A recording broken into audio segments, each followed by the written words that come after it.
নবাগত থানা ইনচার্জ মোহাম্মদ মাহবুবুল হোসেন ইউনিয়নবাসীকে নিয়ে মাদক, চাঁদাবাজ এবং দুর্নীতির বিরুদ্ধে মিটিং করলেন। বিস্তারিত দেখুন খন্দকার আবদুল্লাহর তথ্যচিত্রে। গুনবাহা ইউনিয়নের সর্বসাধারণ কর্তৃক আয়োজিত আইন শৃঙ্খলা মিটিংয়ে প্রধান অতিথি হিসেবে উপস্থিত ছিলেন ফরিদপুর বোয়ালমারী থানার ভারপ্রাপ্ত কর্মকর্তা অফিসার ইনচার্জ মোহাম্মদ মাহবুবুল হোসেন। বিশেষ অতিথি হিসেবে উপস্থিত ছিলেন বোয়ালমারী উপজেলা বিএনপির সাবেক সাংগঠনিক সম্পাদক মুজিবুর রহমান বাবু, বোয়ালমারী উপজেলা যুবদলের যুগ্ম সাধারণ সম্পাদক মাহবুব হাসান সজীব সহ এলাকার গণ্যমান্য ব্যক্তি।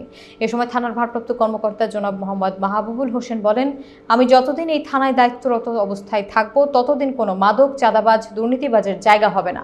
কোথাও কোনো মাদক কারবারের সন্ধান পেলে আমাকে সাথে সাথে জানাবেন। আর যদি না চান তাহলে আমাদের সর্বশক্তি দিয়ে যারা এখানে সুধী সমাজ আছে সবার সাথে নিয়ে আপনাদের যা যা করা দরকার সবগুলো আমি করবো। তো আশা করি এই কাজ করতে গিয়ে যদি আমার যত বাধার সম্মুখীন হয়ে যায় আমার কোনো সমস্যা নেই। তো আমি সবকিছু মাথা পেতে নিই। আজকে থেকে আমি এখানে ঘোষণা দিয়ে যাচ্ছি, যারা চুরি করবেন, মাদক ব্যবসা করবেন, দুইজন আল্লাহর রাস্তায় ভালো হয়ে যান। আর যদি ভালো না হন তাহলে পরিণতি কি হবে এটা পরে টের পাবেন।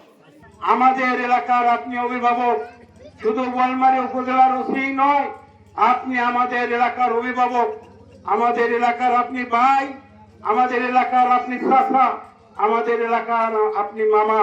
আমরা আপনার মাধ্যমে সত্যিকে সত্যি, মিথ্যাকে মিথ্যা বলার শুরুটা আমরা করতে চাই।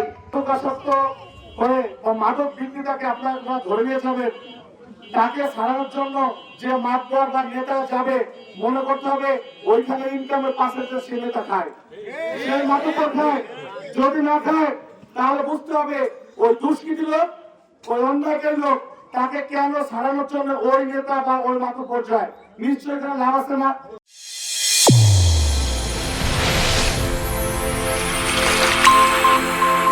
চ্যানেল A1 হৃদয়ের স্পন্দন।